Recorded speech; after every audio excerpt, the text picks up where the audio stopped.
DM tips, things that go bump in your brain and fall off into the great abyss of the table. Ideas, inspiration, things that make you think, that seems like something mean to do to my party. Welcome, welcome, welcome. Roll 3d6 and make a strength check if you dare. That was spoken word. It was spoken word. I see. That is like like if we'd had a little bit of hipster jazz behind that, it would have been perfect. Yeah. Chat, get on that. My wife and I have been watching The Marvelous Mrs. Maisel on Amazon, and they had some spoken word poetry as kind of a joke on the show. Thank you, BSB Care. I'm glad that you got it, even if Dom was like, it's not supposed to rhyme. It's just blank verse. I'm not like 68 like you are. Wow. So. Wow. Listen. I don't turn 68 for another 52 years. Yeah. Hey everyone, hi, I'm your host. I'm Tom Lommel. I'm the Dungeon Bastard. I run a game every Wednesday night. Dom helps me run that game. This is Dom Zook, everyone. He is my co-host, my partner in crime. I guess we shouldn't admit that. Like, is that legally binding? No, it's not legally binding, right?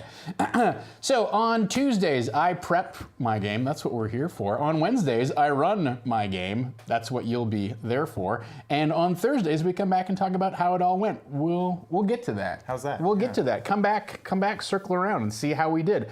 So, yeah, hi everyone, welcome. We have a few things to talk about today. This session is going to be, honest to God, I'll actually get into the bulk of the adventure, right? We'll make our first foray into the colony ship.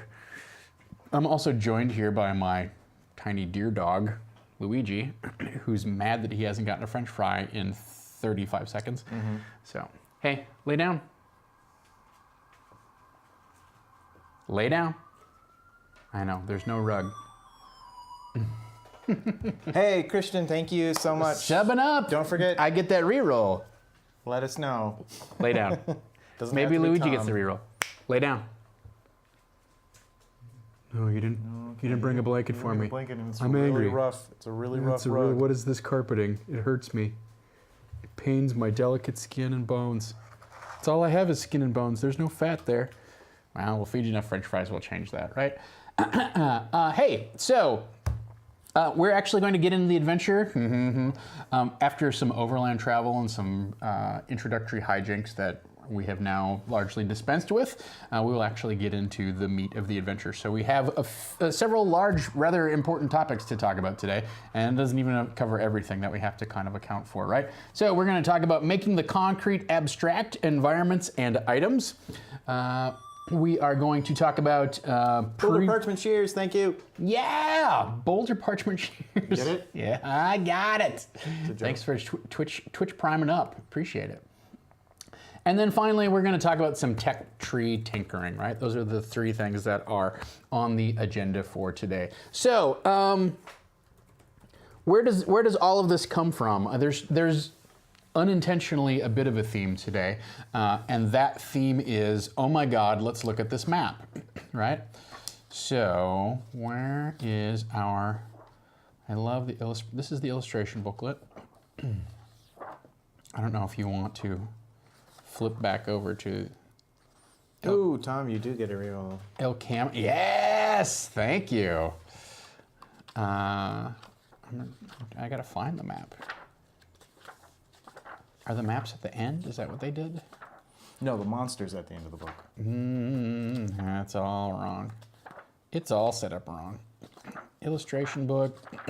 Thank you guys for the subs. Thank you so much. Yeah, thanks for subbing up. Thanks for everyone who keeps the channel rocking and rolling. Really appreciate it. So, yeah, the theme of today is really, oh my God, let's look at this map. This makes my teeth hurt, right? So I have done this in the past where I've like laid tracing paper over the top of it, but this grayscale, and we've talked about this, is much more legible than the old, I didn't even bring it with me, the old school map inside the cover of the adventure, right? Because you can actually read what the various things are and whatnot. So we know that there's a number of specific keyed encounters, sort of. I have to use my reroll during this show. Perfect, I'll find a way. Reroll for French fries. But you look at the map, there's two things. There's a number of keyed encounters that are actually have specific numbers attached to them, 10, 1, 2, 4, etc. There are a number of areas, library, meeting room, lounge, dining room, kitchen, game room, that are just sort of generally described. It was not rock and roll, it was, that was spoken word. And then there are a bunch of areas, there's an enormous part of this map which is just like there's nothing there, right? There's literally, either there's no description. These are common rooms that just were quarters, okay? And then there's a bunch of areas that are this holds 3d6 Vegapygmies, and that's all you get for the description, right? So, my approach to tackling this is sort of twofold. One is, it's a very concrete map with a lot of holes in it. I don't see the point, right? Like, why march your players? Why draw all of this stuff? I guess ideally, like, one way you could do this is if you had a digital version of the map and you had like a projector, or you had one of those projection tables or a flat screen TV or whatever, you could like zoom around on the map and go, okay, now the hallway goes this way, now what do you do, right? So if you were gonna do it, or like Roll20 style with Fog of War or what have you, whatever, visualization app you wanted to do, then it might be okay, it might be worthwhile, but I just don't see going to the tabletop with, especially because the walls are curved and the map's just not that interesting, right? So let's take the concrete aspect of this map. If it had better details attached to it, it might be worth it, right? But it doesn't. So why get this specific to it? Why not? Let's take it to the theater of the mind, right? So in that respect, one of the things I did this weekend was, and if you're a Patreon backer, this is in the folder for you. Well, here are some old map stuff, right? Where is I'm just gonna go wander around, Luigi. Oh, I don't think the map pages are actually in here. Luigi. Hey. Come here and lay down. That's fine. Whatever. One of the things I did this weekend was come up with a dice generator. Do you have some 10-siders? They're probably in the bag here. Do we have some 10-siders? So I came up with a random area generator, right? And basically it tracks, and again, this is in the Iron Keep Patreon folder. If you're a backer at the $5 level and up, lay down. Then you have access to this table and you can see actually where I'm going with this, right? So if I want to know, they're going into a new area, I want to know what the lighting for this area is like. All right, that's an 11. It's average lighting. All right, great. That's what it's going to be most of the time. So I roll 2d10 on these tables. I've got lighting, I've got temperature, 10. It's comfortable, fine. No, it's chilly. Oh, you're right, 10 is chilly. 6. There is a continuous rain of droplets coming from the ceiling. What does it smell like? 11. It smells like pungent pine. There is a light skein of vines growing on the walls. Okay, well now we're starting to build a picture, right? So these are all inspiration props for me to come up. It's 2d20, or it's 2d10. It's 2d10. It's not percentile dice, it's 2d10. 2d20 would give you a result from 2 to 40. This just gives me a result from 2 to 20, right? But I've also got categories here for how heavily trafficked it is, what random sounds they might be hearing, whether the gravity is normal or not. The gravity in this area is, 14, slightly high. So you lose 25% of your speed. And then I also have a table for what the radiation level is in the area, which generally 9, it is low and unnoticeable. It's generally safe, right? I wanted to make sure that I didn't make that too nasty. So this is something you have access to, but it's a tool that I'm planning to use so that when we get to voyaging around the ship, I can quickly come up with, all right, you enter a new area, it seems like this. Now, I could put together another table that's like, oh, okay, what was this area used for, or something like that. I guess the one thing that I want to address here is this gives me a unique combination of, or potentially a unique combination of descriptors to allow me to describe an area. What it does not do is create random encounters, right? So this is not a random encounter table, it is a random area descriptor table. I can use some, all, or none of it as I see fit, right? If I don't want to screw around with having a weird low gravity fight or whatever, I just don't roll on the table, I make that decision, right? If they don't ask what it smells like, I don't care. So yes, there are a lot of different factors on here, and it could potentially turn into, as Christian Linke points out, it could be like a lot of rolls. You don't have to, right? Yeah, so as Bastian Fields points out, it's an easy way to make the ship both big, not repetitive, and also potentially interesting. If the characters go, oh, wait a minute, there's what are these vines all about? Okay, well, I have a prompt of inspiration. I can develop that if I want to. But what I wanted to be careful of, I didn't want to create anything that was so specific that it was going to prompt, immediate investigation, So there might be, okay, there's a pipe that's gushing water and there's a huge amount of, there's standing water 1.5 feet deep here or whatever. Okay, fine. They might investigate that, but if they see a number of these things, they're like, oh, wow, the ship really has problems. It may start to form a pattern, it may not, but they don't immediately go, if you heard, for instance, one of the things that's not on the sounds list would be something like a low moaning sound. Okay, well, low moaning sound, when I say that, right?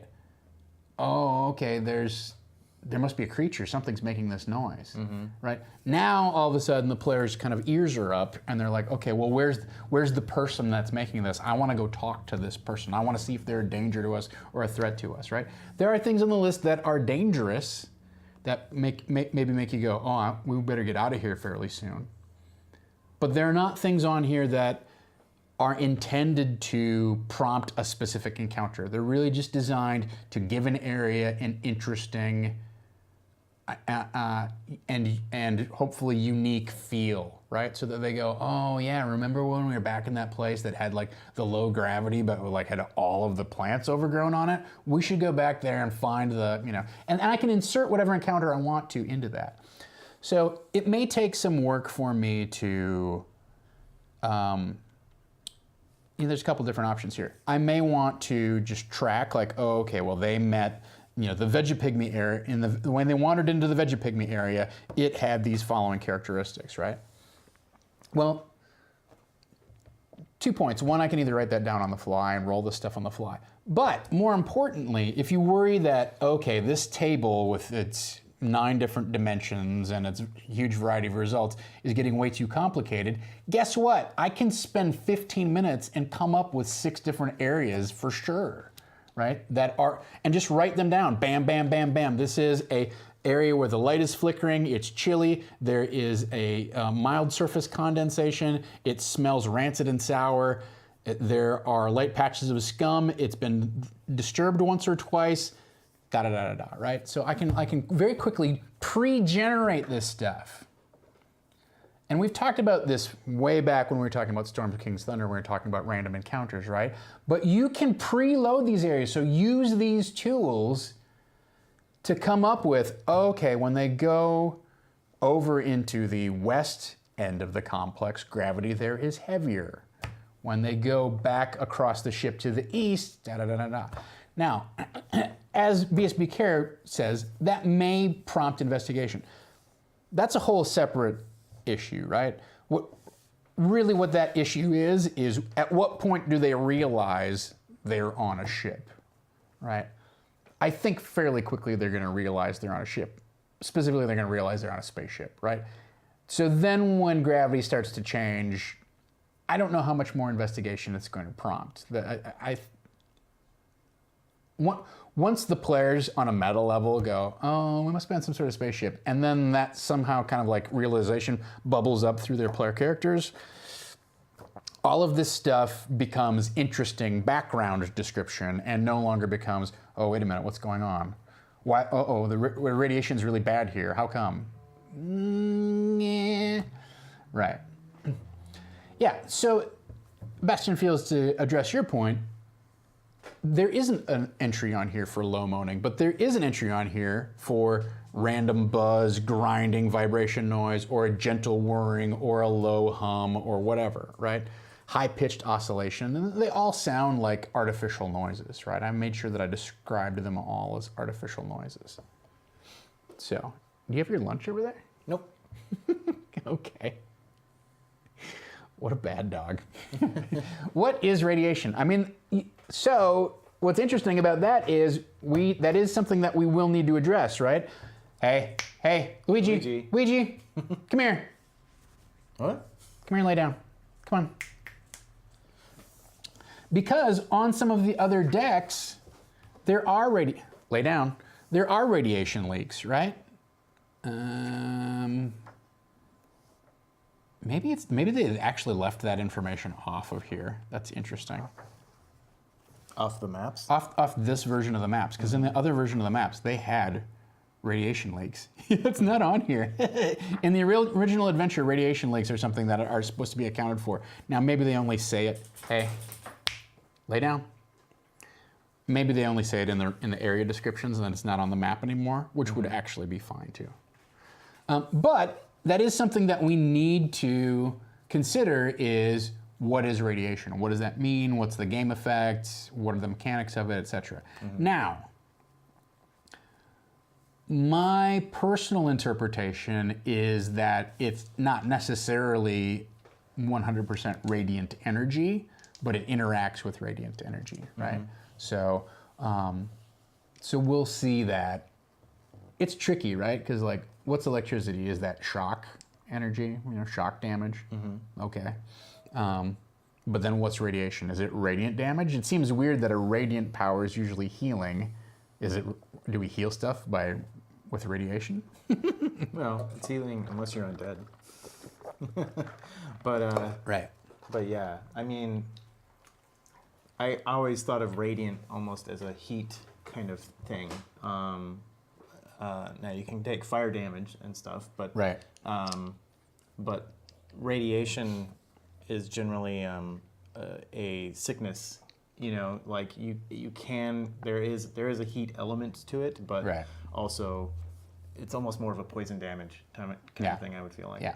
And BSB Care says they could take a level of exhaustion. That would be one of the effects, which I think is a good option, right?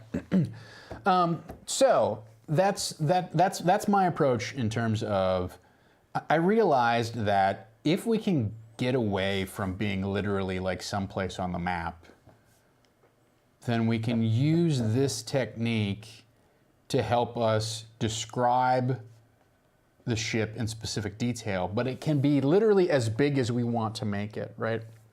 As long as the players find things of interest, that's what matters. So I can say, okay, you spend 40 minutes walking through this set of corridors until finally you reach a new area where the light shifts, the gravity shifts, whatever it is, the amount of moisture in the air, right? So you could theoretically just come up like these are boundary zones, whenever one state changes or another state changes.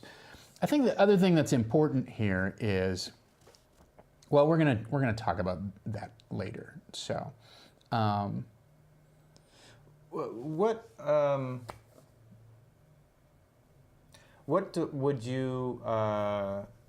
How separated is it? So if they're in the rec area, what is the area that you consider to be the descriptive table? So if they're in the rec area, do you roll for that, and does that cover a wider swath, or is it just in this room? So say they get the water and vines and chill in here, but then out here it's clean and temperature is good and etc. Right. You know what I mean? Like, to me as a player, I would go, okay, well, why is this stuff only happening in here Yeah. and not out here? Right. You know what I mean? Like, well, how's Well, it and not? so you can make those decisions based on, whatever, based on your own gut, right? So if I think that this rec area has something unique and interesting going on in it, then I can roll separately for its own descriptors, right? If I want, because here's the thing. If I want to bring attention to that and go, okay, well, there's an encounter in here with, say, a very common thing is like, there's a malfunctioning android in there, right? Okay, well, I could either roll for this whole area to have its own descriptor and then kind of surprise them with the android who ambushes them, or I can use the prompts in my area descriptor table to change the environment in a dramatic way that makes the players take notice and go, oh, it's really cold in this room. That's weird, what's going on? And then the android comes out and they go, oh man, it must be something to do with, So I can use those environmental cues to either prompt player awareness of like, oh, we might be going into an encounter, or conversely, I can use them to kind of bury an encounter and go, oh, it's another 250 feet of, corridor after corridor of locked door after locked door, right? So let's talk about this let's talk about this map in a different way. This kind of gets a little like, this was a suggestion in kind of an old school, back when I first started playing D&D, that my buddies always used to give me crap about, right? But instead of drawing this kind of map that's very super detailed, right? You could go, here's my entrance. There's a corridor. It has 3 exits that go like this. There's a room off of here that's interesting. This goes this way, back up and over. There are 2 rooms off of here. You could number these 1, 2, 3. This goes up here. There are 2 rooms off of here. So what it comes down to is I can draw a very abstract map, and I could key all of my environmental factors to this sort of abstract shoestring, if you want to call it shoestring kind of map, right? And there's a passageway that goes over here, one goes over here. There's an interesting room off of here. This connects to this thing over here, right?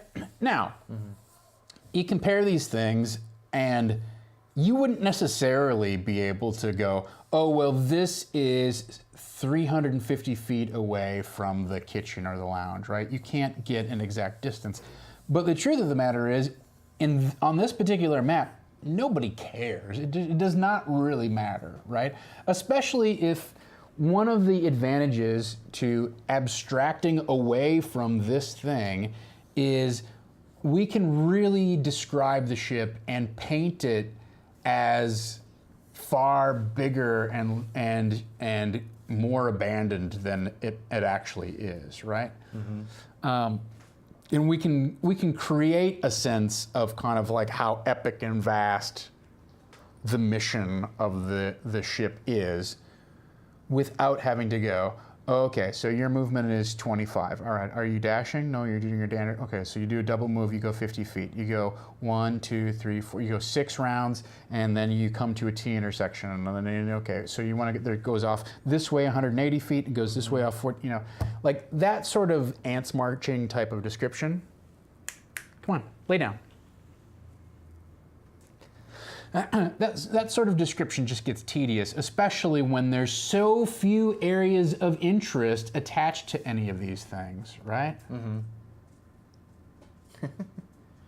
He just doesn't want to sit. Hey, he just needs a blanket. Do you have a blanket for Harold that he can use, or otherwise yeah. I can put my jacket down? Are you being bad? Well, I don't know. No, How could I be Who's bad? to say? I got French fries. How could I be bad?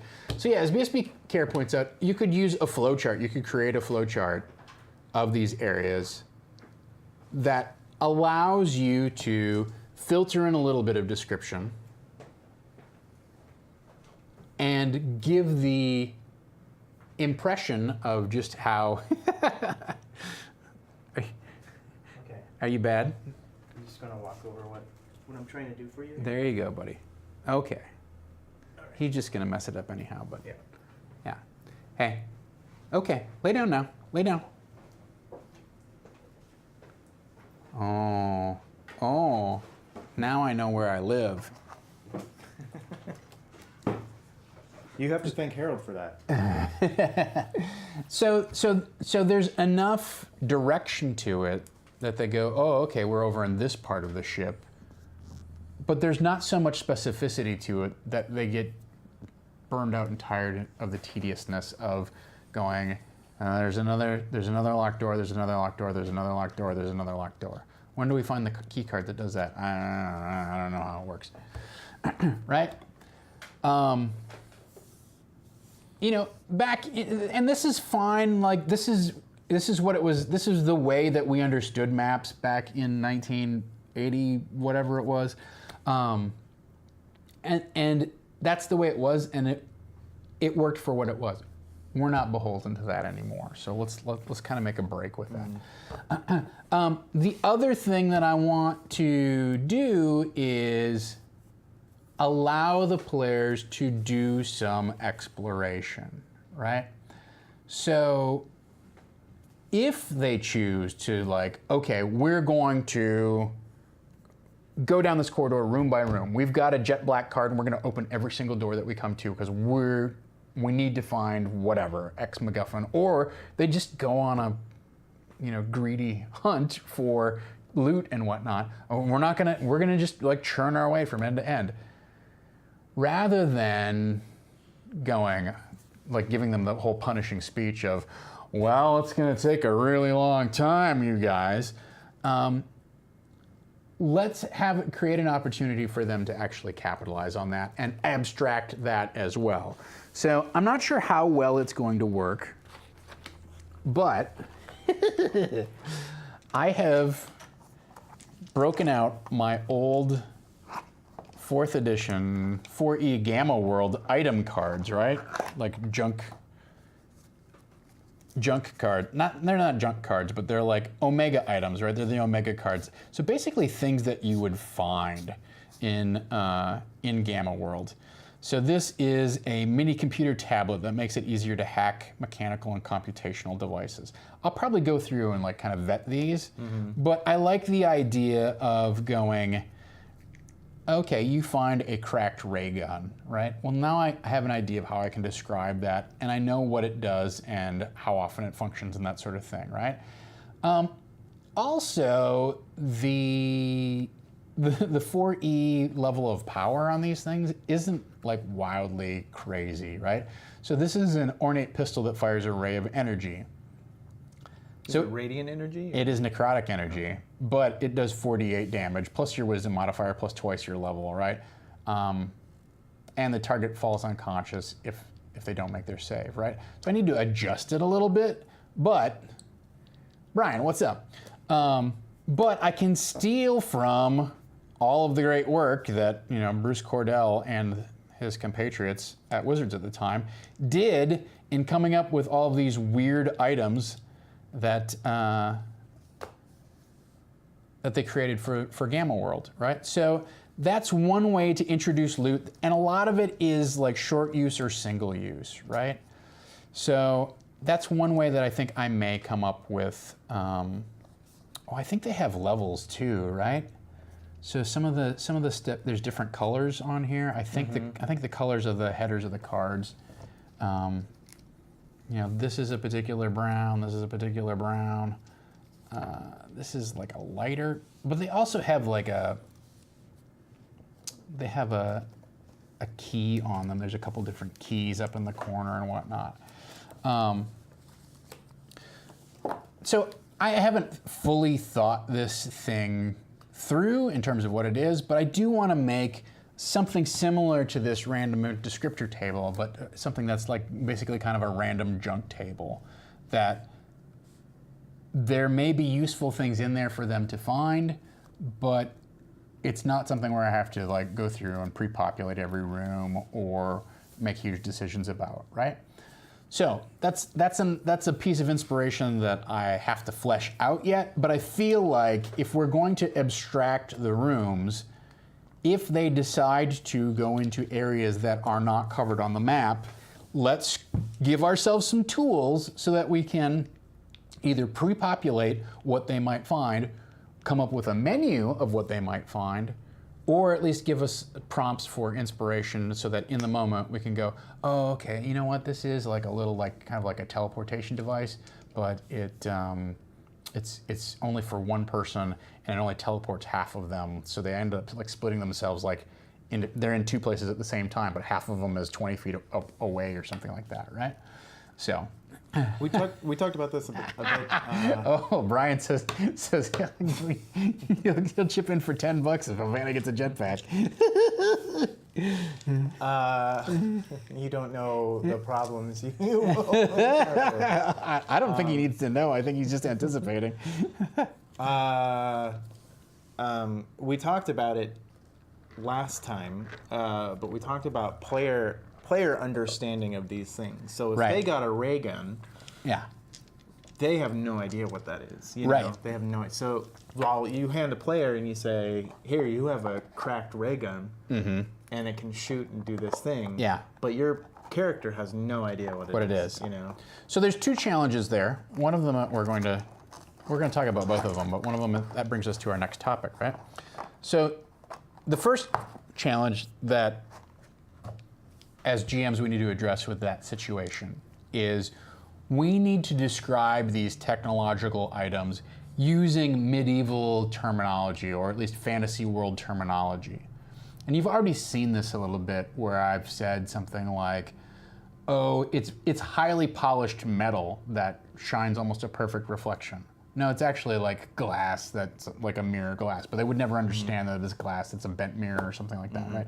Or I will often say like, it's a strange type of ivory that actually has a little bit of flex to it.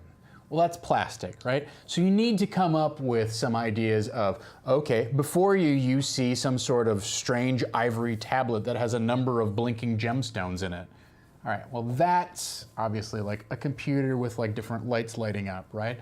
And you might see, so one of the things you can do to prep this whole thing is come up with fantasy world equivalents so you can kind of shorthand and at least play the game of I, the DM, am role-playing this thing outside the meta level where both I and the player know, oh, he's talking about a computer. It's a phone, right? Whatever it might be. Now, so that's one thing. There's actually three things that I want to talk about here. The second one is, if we look at some of the illustrations of the various items that they have in this, some of them have very clear equivalents of, of modern equipment, right? But then some of these things like this needler pistol or whatever this is, and this laser rifle, some of these items have a very bizarre and almost like alien type of construction to them, right? The more that we can emphasize that it's not following standard modern design or classic sci-fi design, that a gun doesn't necessarily look like this, right? What if a laser pistol is a gauntlet that goes here and it's a ring that you have on your finger that has like a targeting thing, and you just go like this and the laser goes wherever you're pointing the target thing, right?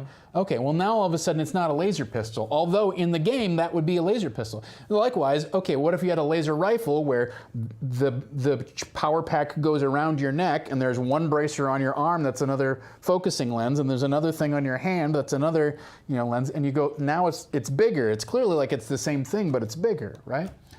So that's the second challenge with this is, rather than going, oh, it's just like that gun in Aliens, think, okay, how could I have something that has a similar effect but might be designed in a completely alien kind of way, but still adhere to, these are clearly humanoid creatures that are on board the ship, right? So it's still adhere to, you have a head, you have arms and hands, a standard array of limbs for the most part, etc., right?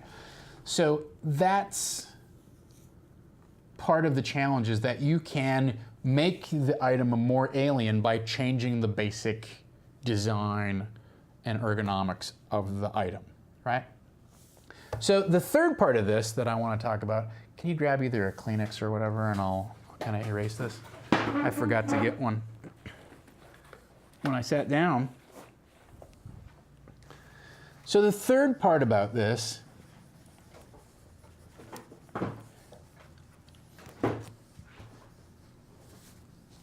finding a technological item is, there is a, have you decided you're being good? I'll agree for now. There's a classic portion of this adventure.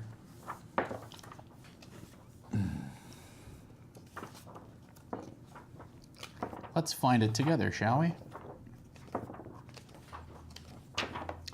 And that classic portion of the adventure is at the beginning. No, it's like right here. It's literally like this page. Oh yeah, right. Yeah, we talked. Is the tech chart, right? Is the flow chart of, okay, so we start here, we roll a d10. Okay, I got a 1. All right, I go to the center circle. All right, then I make another check. I get a 5. All right, on a 5, 1, 2, 3, 4, where's 5 or 6? I go back to the start here. Oh, okay, shit. Roll again. Okay, and you modify your roll based on like how high your dexterity or your intelligence check is or whatever. Oh, okay, 2. All right, 2. Back to here. All right, then I roll. I get a 1. 1 to 4. Oh, I advance to the next one. Okay, 4. Where does 4 go? Right.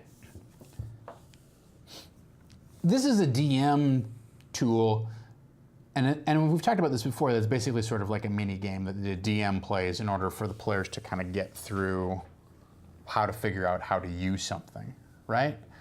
I think this is a classic piece of the adventure, and I want to keep this in spirit, but I want to I want to take it to the next level, right? I want to actually implement it in a way that's a more interesting experience than them saying, okay, I don't know, I turn it to the left and then I do another examination check. Oh, okay, all right, well, you got an 8. Like that's not fun because the players don't have any input into this thing, right? Mm-hmm. The players are just sitting there watching you behind your DM screen, like rolling and looking and rolling and looking, and generally being confused about 40% of the time. And then the other 60% of the time, you're trying to explain to them why they don't know what a pistol is. When clearly, on a meta level, they know what a pistol is, and they're like, just tell me what I gotta roll in order to use my frickin' pistol, because I want to shoot some stuff. Mm-hmm. So, rather than this being a mini game that the DM plays, my idea here is to turn this into, and I haven't put a lot of thought into this yet. I haven't exactly gotten to where, how this works, but to turn this into some sort of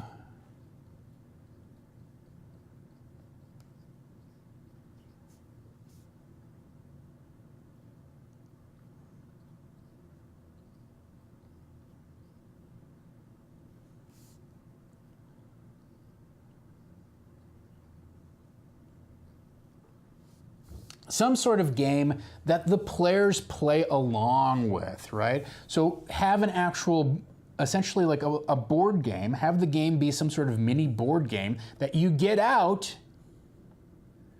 and then you have either like a bidding process or whatever it is, and so as they make intelligence checks, maybe they accumulate tokens, and when they have 3 tokens, they can automatically advance to this thing or whatever it is, or they can unlock this. I haven't figured out the mechanics of exactly how it's going to work. But I think if it spawns a mini game that the players feel like they have some control over, then it becomes less about like, just tell me what I need to roll, and they understand their objective. They go, oh, okay, I need to solve these 3 things in order to get to this square that tells me, okay, the device functions. They feel like they're in control of their destiny here, or the action that they're trying to take. They're in control of trying to achieve their goal, rather than not understanding what all of this garbage is, and just rolling stuff and just knowing, oh, okay, well, it's high. So there's a couple different advantages, right? Here, it's opaque. They don't understand, okay, well, as long as I roll high on my intelligence check, that's what matters. And if I don't roll high, they're just going to be like frustrated and upset, like, ugh, yeah, I failed my intelligence check. You know what? Just tell me whether it blows up in my hand and let me make another one, right? That's the play experience. It's not great.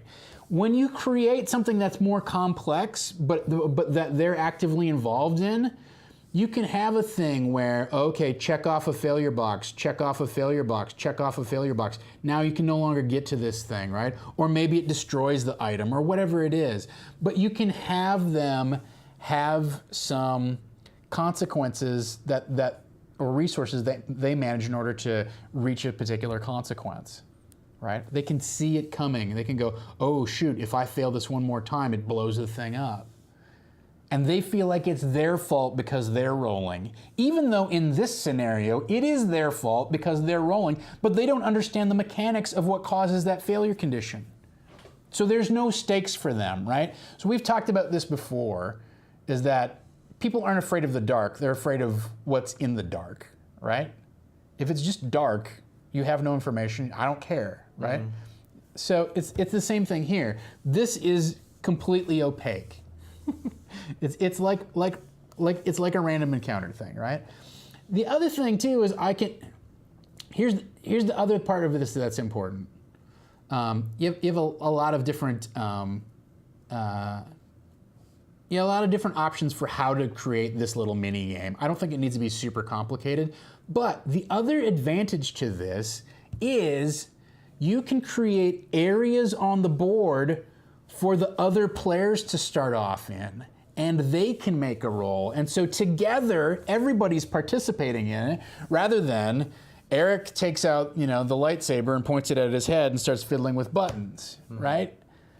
Instead, everybody's invested in the game, and it's not just 3 people sitting there watching going, well, we stand back into a safe distance because we don't know what any of this stuff does, right? You also have the possibility of creating like different boards for like, if it's a lethal item, maybe it's more complicated, or maybe the failure consequences are worse, or whatever it is, right? But the point is, it's a lot more engaging experience, and the players feel like they're invested in what's happening. I don't know why I'm drawing on this, but and they can all play together. If I make a big enough game board for this thing, they can all sit and play together, and it'll be an experience that they're invested in, figuring out what the technology is, as opposed to an experience that they're frustrated by, right? So, Simef Pirnikov says, one of my party members thought about building some kind of open lock, which the DM can set in advance and the players can try to pick, Yeah, I mean, we could use the tiles or whatever. I think the thing is, this is a recurring theme in the game, so I don't want to take the tiles and draw on them and then expect that they're not going to get smudged or anything like that. Right. So I want to actually like make a physical game board for it. I don't know. Maybe what I'll do is I'll make a paper mock-up and use it a couple times, and if I feel happy with it, if I'm satisfied with what it's doing, then I'll be good. The other thing that you can do with this sort of setup is you might have a thing where this is, let's say these are int checks, right? But this is a dex check. So you can create different, like, oh, okay, if you make this dex check, you can shortcut to this way, or if you make this int check, you can shortcut to this box, etc. Right? Would they have an idea of what the checks might be ahead of time, so that they could go like, oh, hey, Havana, you're good at dex. Why don't you try this first? Right. To see if you can make But the thing is, they can't all start on the same square, right? So I would build one path where maybe it's easier to do dex, but there might be a hard int check or whatever in there. And likewise, I would build one that would maybe be more intelligence, favors intelligence checks. I think my phone's ringing. I don't hear anything. No, you wouldn't hear anything. Well, when it says suspected spam caller, You should pick it up. I'm not going to answer. Oh. Lay down. So I can introduce a balance of those things, right? So it's not like, the three of them start out here and then I'm going to make this check and you can make this check and you can make this check. Okay. Like it's individualized, right? Sure. Yeah, that makes sense. So yeah, that way they can't just kind of like barnstorm their way through it. But the idea is that, yes, they would know, okay, well, this is an int check, this is an int check, this is an int check. What I might do is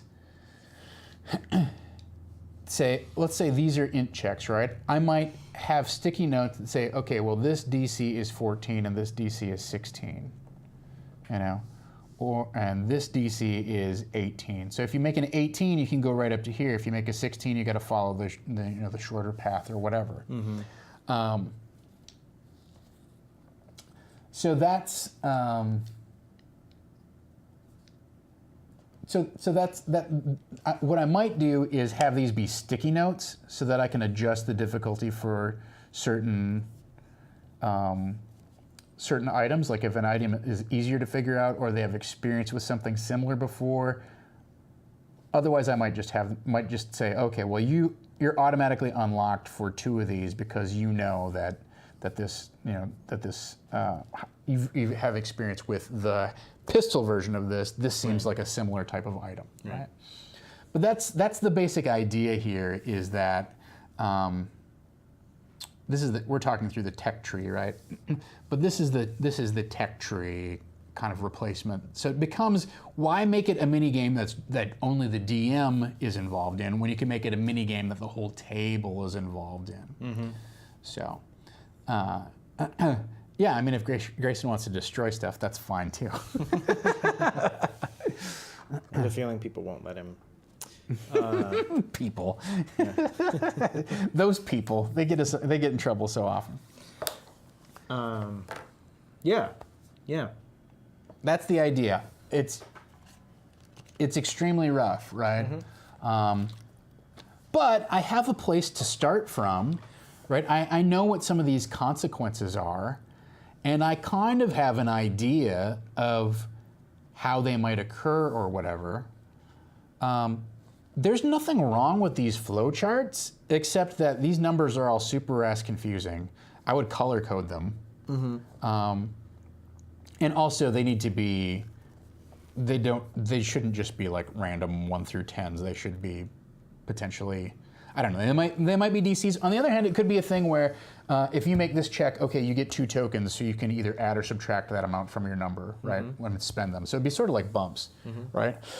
And you can navigate the maze that way. The thing I never got about these was you have these areas that have nothing. That don't do anything, yeah. And what does that mean, right? Okay. So it's like, all right, you rolled. Nothing happens. Yeah. Okay, did it mean I didn't work or what? Well, I don't know, roll again. Yeah. It's like, okay. I don't think I want them to, like, there is an arcade on the ship, but Boulder Parchment Shears points out, like, what if there were like virtual reality helmets where they're all figuring out together in this like weird virtual space, and you could do a strength check in order to figure this out or whatever. Right. I mean, the problem with this, if it is just int and dex checks, then somebody who's, well, Grayson's int isn't terrible, right? It's not great, but it's not terrible. His dex is terrible. It's fine.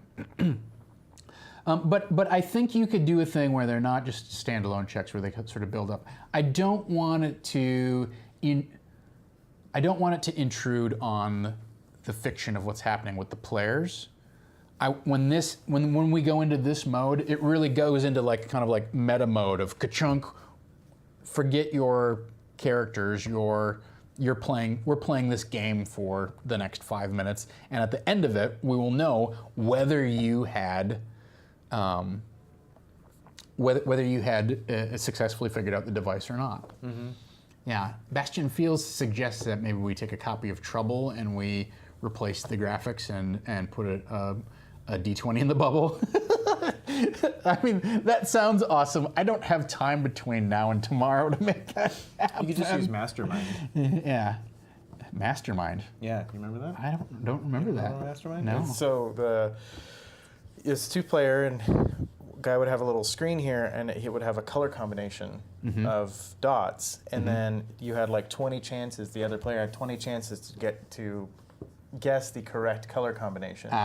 And so when he would guess the correct color in a row, then the person behind would go like, okay, that lane 1 is correct. That's yeah. So they'd stop there, and then they'd just keep going, and it was enough that you couldn't just keep laying every different color on. You had to have some sort of strategy to try and figure it out. But I think there's a new version of that's closer in style to like hacking things. So you have to determine something else that someone else has. But yeah, I just picked up a game called Resistor. I think Risky and I were playing this at TwitchCon. I have a feeling. Correct me if I'm wrong, Risky. I'll take a look at it. Although, is Mastermind only 2 players?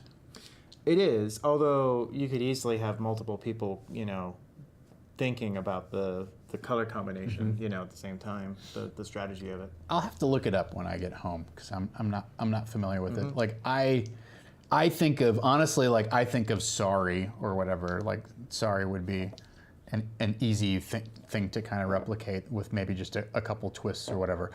I don't want it to be a full game, right? Sure. Because we don't want to spend half an hour doing this. Right. But I'd like it to honestly to be a little bit high stakes of within 3 minutes we've come to a conclusion of have we destroyed this thing? Have we figured out how it works, or have we kind of like wrecked it a little bit, right? Or have we hurt somebody? But I want there to be a little bit of suspense of like, oh, you're about to fail out. Yeah. I mean, that does raise the question, if they're about to fail out, are they allowed to stop fiddling with it? Sure. I think in here, aren't you're allowed to stop that day? Oh, it's before a roll. Before a roll, you can stop, and then results are final for that. He or she may elect to stop before any roll, beginning at the start again the next day. But once the die is rolled, results are final. So if you abandon it, you go back to the start. You don't you don't go up to whatever your thing is. Right. Yeah. I don't really like that rule. Yeah.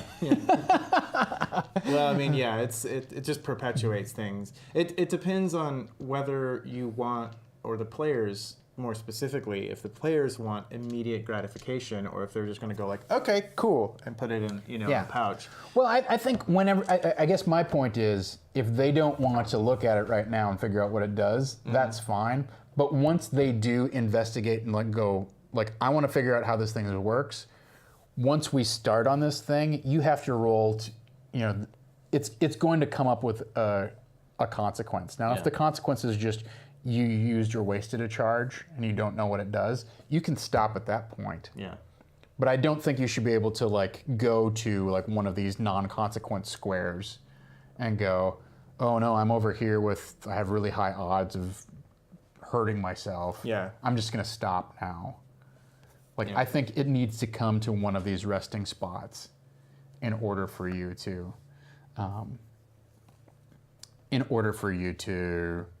it has to be completed before you can quit. Yeah. That's what I think.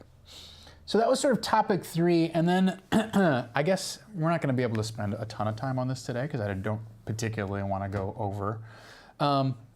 But we can just talk a little bit about the sandbox here, because really, honestly, this adventure is a weird amalgamation, right? The first level is basically like a a sandbox style game where you go into this complex, which is not particularly dungeon-like in my opinion, right? And you just sort of wander around and you're on a key quest. You're trying to find keys that will open these various doors and activate these various things. I remember that. You're also encountering all sorts of different rooms. So you're trying to puzzle out the mystery of like what's going on in this area, etc. And then you're also encountering different specific numbered encounters, right? So there's, a robot, here's an android, and there's a security robot and whatnot. It is interesting to me, one of the things I was thinking about in the car on the way over here, which is, why does this ship have so many security robots? Mm-hmm. Like, if you're theoretically a ship of colonists that are all sort of pre-screened to be, of sound mental health and ethical judgment, and all of their needs are largely taken care of, how much does it really, why do you need, 12 security robots? Well, first off, to fight. Yeah, it's Gary Gygax, and that doesn't make any sense, and that's what part of that was for. But I would say it would be a security force for when they landed wherever they needed to land, and if it was inhospitable or whatever, or they needed to have some sort of robot soldiers. Yeah. I think an easy way to like hand wave all of this stuff too is to go, well, the ship's crazy. Right? So if we go with this idea that the AI is damaged or misperceiving some part of the situation, or as we've talked about earlier, there are multiple different AIs, right? So there's the captain AI of the ship, there's navigation. If there's a security AI, that AI personality could be like, no, like, there are intruders on the ship, and let's start building robots as fast as we can. Now, we can't because the ship is largely broken and we have to salvage all the parts together. Right. But, that security AI might be on, like, red alert, I think it's important that the lines of communication between the various ship systems have been fractured, and they're either miscommunicating about what's actually happening, or they are not communicating at all, and they have completely different understandings of what's happening. Right. So you're having encounters with the robots. You're also having encounters with two different groups of Vegapygmies, right? So you have these dudes down here, and you have these dudes up here, and there's zero information given about who they are, what they do, what their culture is like, what's happening with them. There's just nothing. It's really, one of them is modeled one particular color, and one of them is modeled another color. And they're there to kill you, and when you defeat their chief, you find X, Y, and Z, right? And I think those are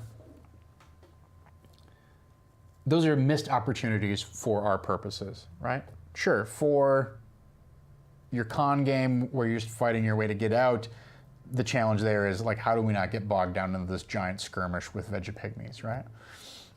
But I think to preview some of these encounters, you have to ask yourself, where did the Vegapygmies come from? Why are they up here? Why do they mostly just live over here and they haven't done anything? They haven't spread further. Why do these guys, have they barricaded themselves over here? How are they different? Have they been created? Have they been released? Are they actually the real inhabitants? We've talked about that before, that maybe the Vegapygmies are some sort of like devolved version of the crewmates, and maybe the Vegapygmies actually have like a bone structure with plant growth, over it. That's all a compelling idea. I think the other issue that we need to address in terms of navigating the sandbox is,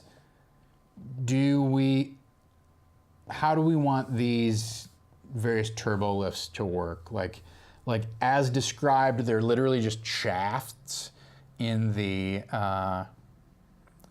decking, and you can climb up and climb down if you want to. I think this one is blocked, so you don't go right to level 2 right off the bat. But the question is like, okay, how open do you want that area to be? Especially because if we're not going to force the players to, kind of just ant march their way down to, okay, if we're not going to make them follow the literal map, then how do we allow them access to the sub-levels and whatnot? And I think there's something completely different going on in the maintenance area of the ship than there is here in the habitable quarters, right? We talked about that last week. So that's just a little preview, is you can't approach this like a dungeon because there is no logical flow to, they start here and they get clues that lead them to this thing, or they're in search of treasure and it funnels them, the adventure funnels them towards that. When we go back and play Sunless Citadel, or we look at Sunless Citadel, you start at literally the top of the dungeon and kind of funnel your way down to the bottom. And there's really kind of 2 paths that lead to 1 path, or kind of 1.5 paths that then lead you to the final encounter. It's very much very linear. And this, the way it's laid out, is sprawling with no real end goal in sight, other than the adventure basically assumes at some point you're going to end up in the middle where all the really interesting technological stuff is, right? Yeah. So we have to be prepared for that sort of setup. Now, how do we prepare for that? What does that mean?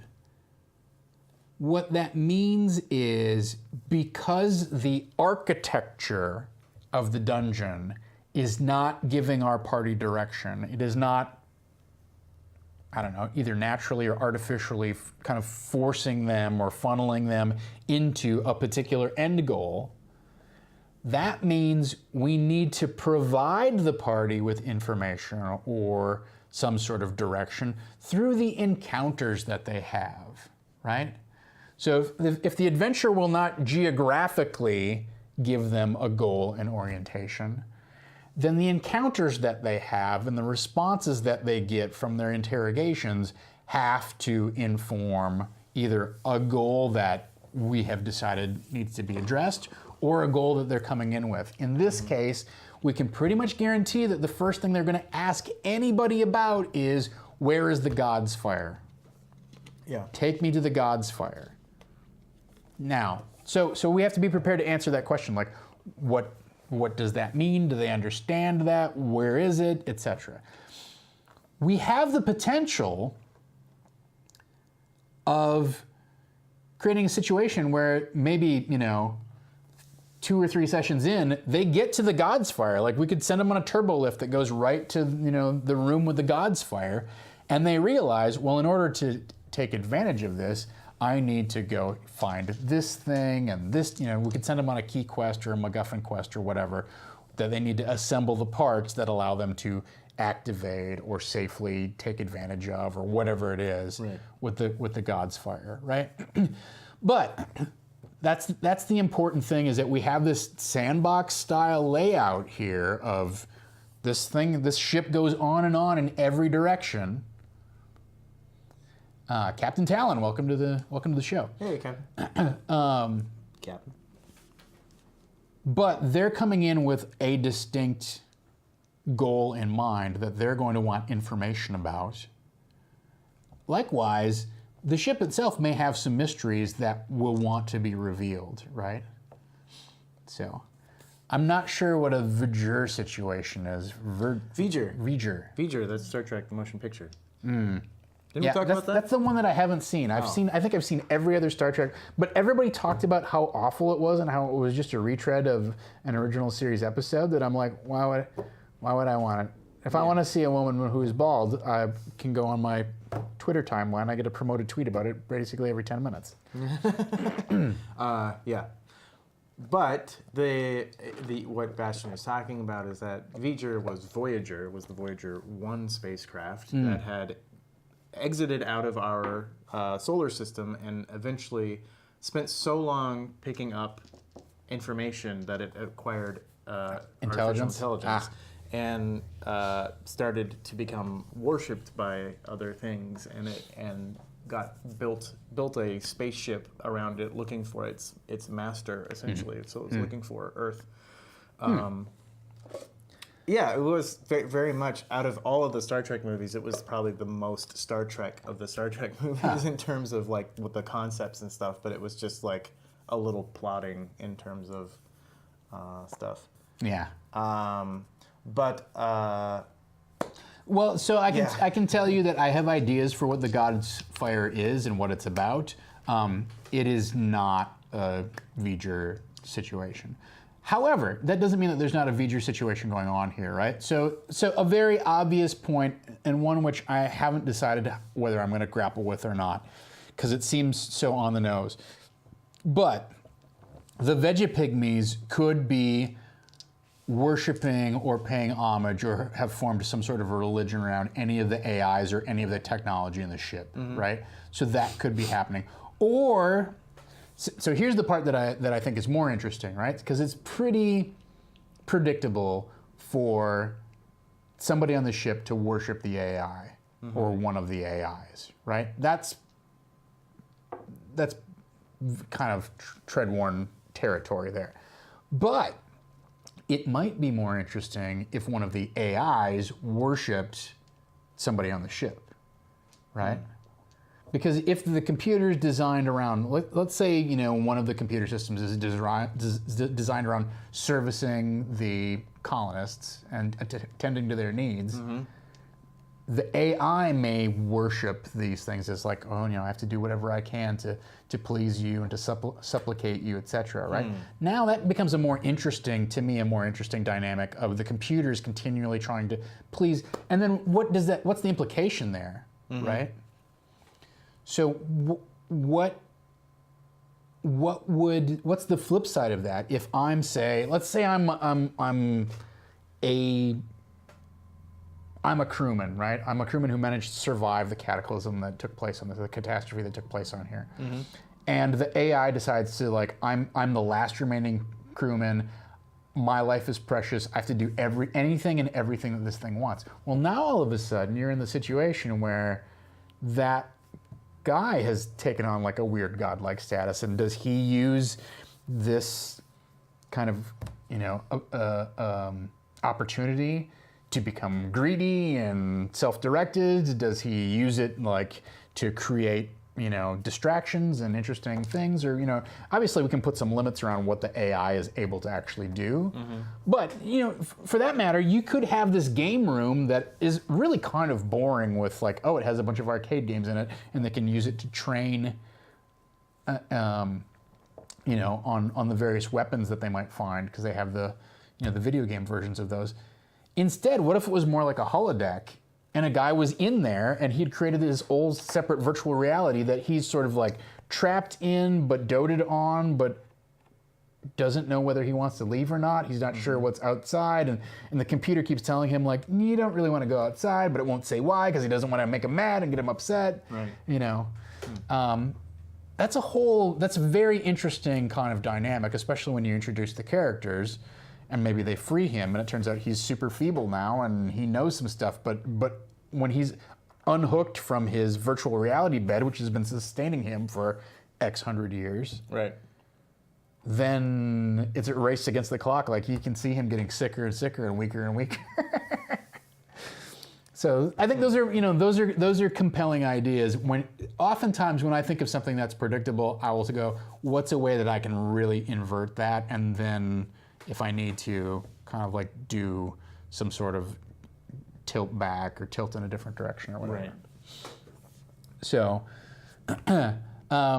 so I think we will probably see some sort of Verger type of relationship or reveal, but I don't think, I have specific ideas on what the God's Fire is, and I'm not going to talk about it now because, number one, this stuff never survives, 12 sessions from now when we actually get to it, or whatever it is, even 3 sessions from now when it gets introduced, if that's what the case is.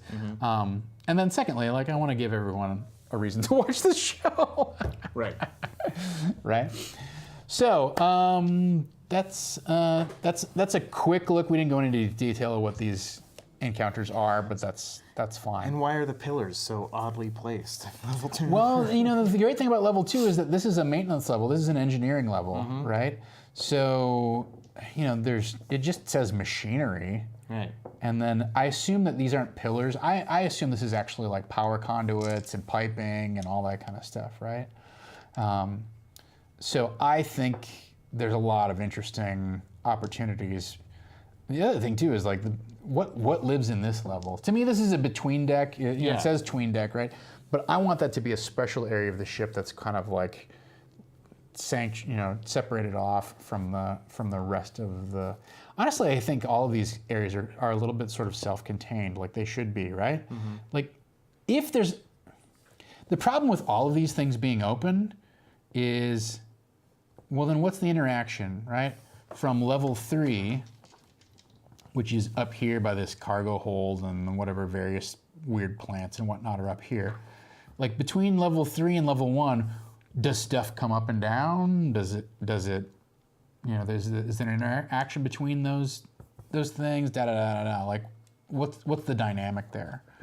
That's my question. It's a lot easier to just seal them off and say it's its own self-contained thing. Sure. I'm not saying you should do that, but you could say it is less like a turbo, like a Jeffries tube that you can climb up and down, and it's more like a turbo shaft where you have to get in the elevator part of it, and if you can't activate it, it doesn't work, right? So that's that. Yeah, I think this level 2 is probably only accessible through Jeffries tube.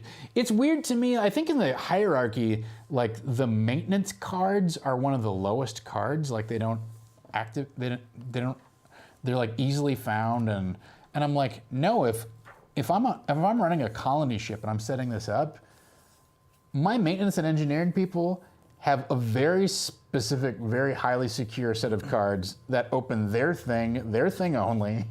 Yeah. It's not like I want Joe Schmo, the botanist, to be able to go into the inner workings of the ship and go mucking around with stuff. Yeah.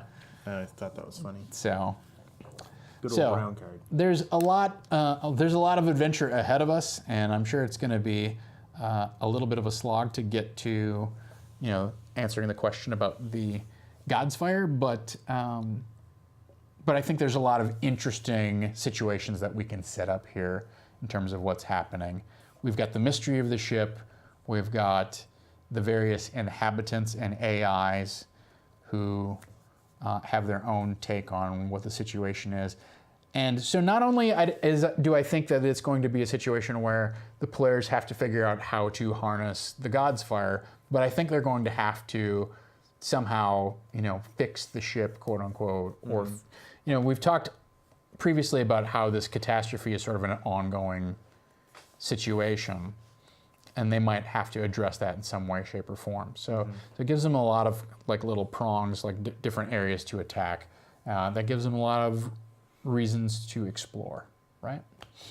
All right, so I think that covers the main topics that I wanted to talk about today. I think we got some great tools. If you would like to see the area descriptor kind of random generator thing that I came up with, if you're a Patreon backer at the $5 and up level, and the end of the month is coming, so it's a great time to subscribe.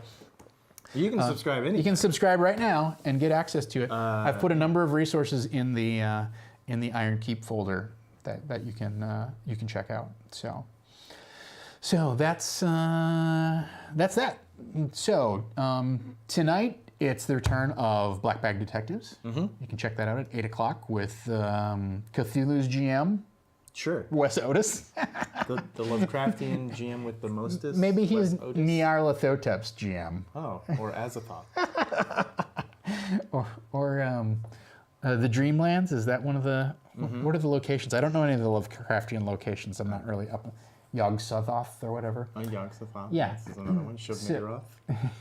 No, Shub-Niggurath is a creature. Yes, Yog-Sothoth is also a creature. Very good, very good. You can check that out at 8 o'clock tonight. I will check out that mastermind link that you posted, Fuckwad. Thank you very much. I'll probably, I'll use or adapt something, but I can't not tinker with stuff as I'm wont to do. So that's tonight. Our game is tomorrow night. You can catch us at 8 o'clock tomorrow. You can see how all this plays out. Then we'll be back here on Thursday at 2 o'clock, talk about how it all played out and what worked and what didn't work and how much we didn't use any of the stuff that we created. And then Thursday night, America's GM, DJ David Crennan, is at the table with his Star Wars game. Friday, it's the third and triumphant installment of Wildcards. Third installment of Wildcards, yes. Yeah, Mhm. Yes. but it's also going to be triumphant, isn't it? We'll see.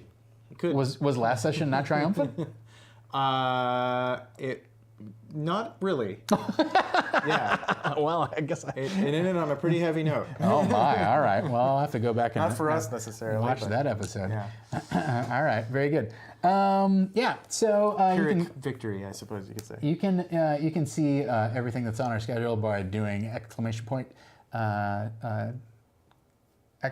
calendar, and that's the buzz. So thanks so much to everybody who either donated or subbed up today, who shared the message on the social medias. We really appreciate that. That's exciting. Thank you to Fuckwad and BSB Care and all of our mods who help keep the channel safe, friendly, and accessible. I will be back here tomorrow night. Saving Throw will be back on in a little less than 5 hours, probably 4.5 hours with the countdown clock. Until then, let's dungeon! Pretty good, I Tom. don't know. What are you like? What's 5 for 9? At least. Let's hear some spoken word poetry about how great you are. I'm turning this off.